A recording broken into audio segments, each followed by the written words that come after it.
Le réveillon de Noël approche à grands pas, et avec lui le sapin, la bûche et les cadeaux.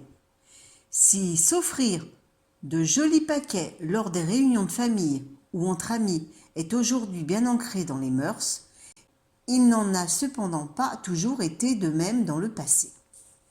D'où vient donc cette tradition? Pourquoi avons-nous l'habitude de gâter les gens qu'on aime les 24 et 25 décembre?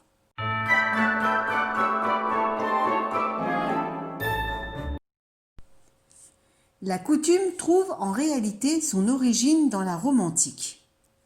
Chaque année, à l'époque du solstice d'hiver, se tenaient les Saturnales. Les Romains célébraient Saturne, dieu de l'agriculture et le retour de la lumière lors de grands repas arrosés.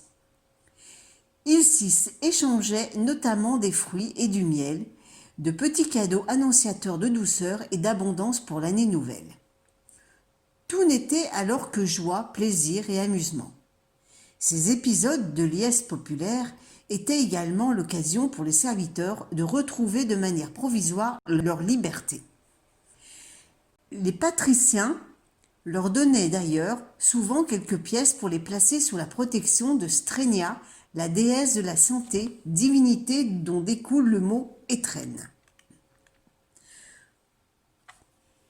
Parallèlement à cela, un second culte suscitait l'enthousiasme populaire, le culte de Mitra, le dieu soleil.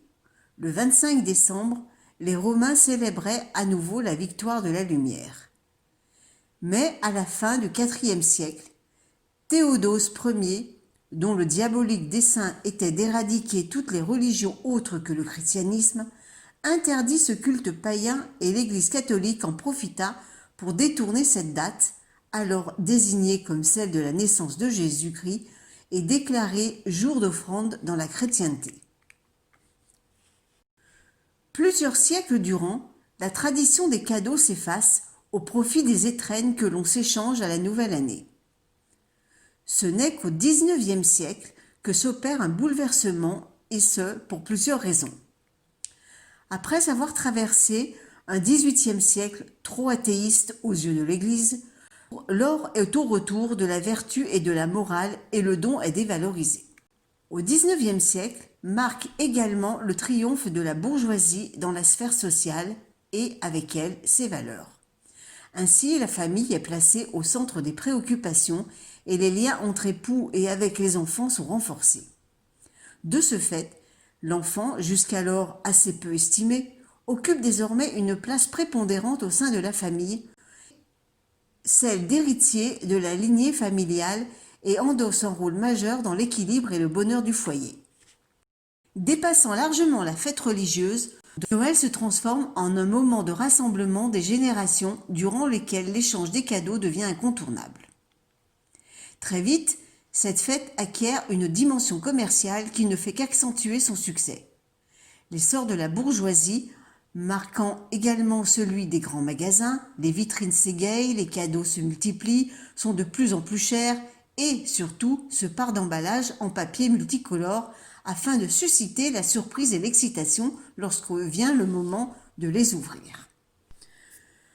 Le cadeau de Noël s'installe alors comme une véritable coutume populaire. De nombreux traités de savoir-vivre sur l'art et la manière d'offrir apparaissent d'ailleurs dans les rayons de librairie. Ainsi, l'on recommande par exemple d'offrir des cadeaux utiles aux personnes les plus modestes, tandis que les hommes et femmes les plus riches doivent se voir offrir des objets plus futiles dont ils pourraient se passer. Depuis lors, les attentes des enfants et des adultes ont certes évolué, mais une chose est sûre, les cadeaux de Noël ont encore un bel avenir devant eux.